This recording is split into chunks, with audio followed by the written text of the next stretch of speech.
بسم اللہ الرحمن الرحیم۔ میرا نام جنت ہے اور میں ایک پرائیویٹ فوڈ کمپنی میں کوالٹی کنٹرولر ڈپارٹمنٹ میں جاب کرتی ہوں۔ یہ 4 مہینے پہلے کی بات ہے۔ مجھے ایک ضروری کام سے کمپنی کے ہیڈ آفس جانا تھا، جو میرے شہر سے تقریباً 300 کلومیٹر دور کراچی میں واقع ہے۔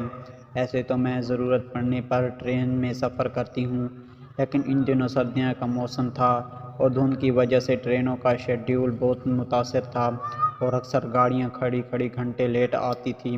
اس لیے امی نے مجھے کہا، بیٹی تم ایسا کرو، بس پر چلی جاؤ۔ اگر صبح 6 بجے والی بس پکڑ لو تو تم دن کو 11 بجے تک کراچی پہنچ جاؤ گی۔ تمہارا ہیڈ آفس تو شام 5 بجے تک کھلا رہتا ہے نا، اسی لیے بآسانی تم اپنا کام نپٹا کر رات 9 بجے تک گھر واپس پہنچ جاؤ گی۔ چنانچہ میں نے امی کے بتائے ہوئے طریقے پر ہی عمل کیا۔ صبح 5:30 بجے مکمل اندھیرا تھا تو بھائی مجھے بائک پر بٹھا کر بس اڈے چھوڑ آیا۔ اڈے پر ابھی صرف عملے کے افراد ہی تھے، مسافر چند ہی کے تھے، لیکن ان کا وارڈ دوسرا تھا۔ اگلے 10 منٹ میں ہی ان کی بس آئی اور وہ اس میں سوار ہو کر چلے گئے۔ اب میں ویٹنگ روم میں اکیلی بیٹھی سردی سے ٹھٹھرا رہی تھی۔ چند منٹ بعد ایک لڑکا آیا اور مجھے کہنے لگا کہ میڈم آپ بس میں جا کر بیٹھ جائیں، بس آدھا گھنٹہ لیٹ نکلے گی، تب تک دوسرے مسافر بھی آ جائیں گے، کیونکہ بکنگ تو کافی لوگوں کی ہے، لیکن ابھی تک آپ کے علاوہ کوئی نہیں آیا، دوسرا مسافر نہیں آیا۔ بس تھوڑی دور مخصوص جگہ پر کھڑی ہوئی تھی۔ میں نے بیگ اٹھا کر اور ویٹنگ روم سے باہر نکل کر بس میں جا کر بیٹھی۔ مجھے کافی سکون محسوس ہوا، کیونکہ بس کے اندر کافی گرمی تھی اور سیٹیں بھی کافی آرام دہ تھی۔ اگلے 5 منٹ بعد میں گہری نیند میں چلی گئی۔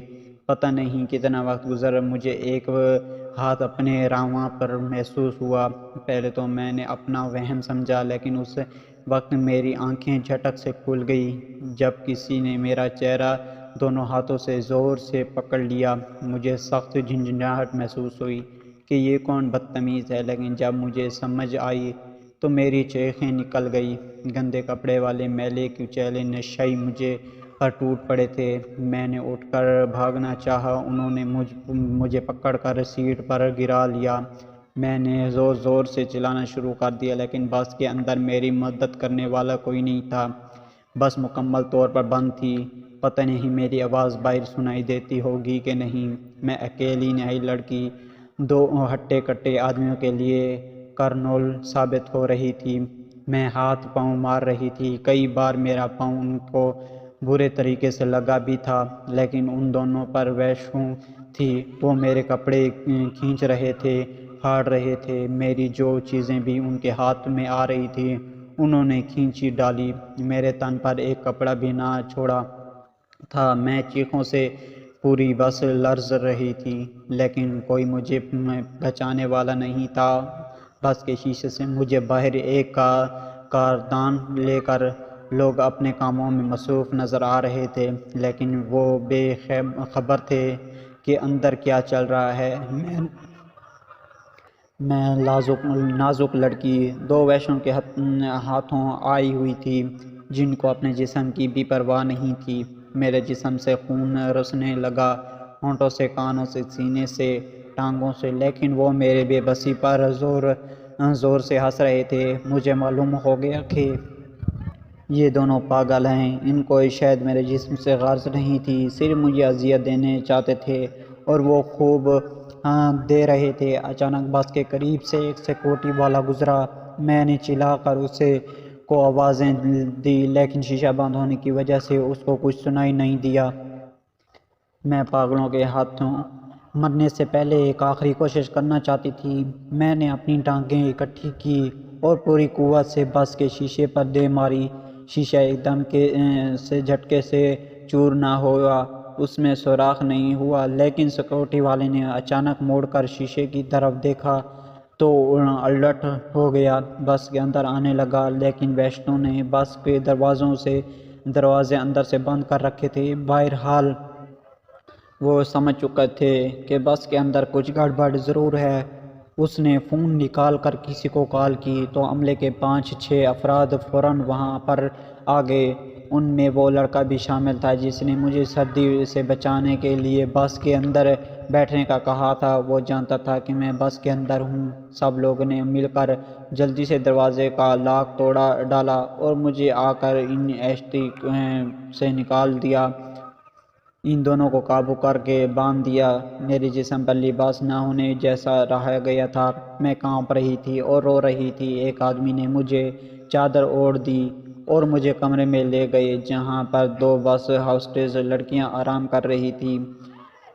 لڑکے کو مختصر باتیں بتائی، مجھے ان کے حوالے کیا اور خود باہر چلا گیا۔ دونوں لڑکیاں مجھے دیکھ کر پریشان ہو گئی تھیں۔ انہوں نے جلدی سے مجھ پر اضافی کپڑے پہننے کو دیے اور واش روم بھیج دیا۔ میں نے آئینے کے سامنے اپنی بری طرح نوچی جسم کا جائزہ لیا، گرم پانی سے اپنے جسم کو اچھی طرح صاف کیا اور بس ہاسٹس کے دیے ہوئے کپڑے پہن لیے۔ مجھے خراشیں کافی آئی تھی لیکن کوئی بڑا زخم نہیں تھا۔ بڑا زخم درد روح پر لگا تھا جس نے میرا اندر گہر کر لیا تھا۔ لوگوں نے میرا جسم دیکھ لیا۔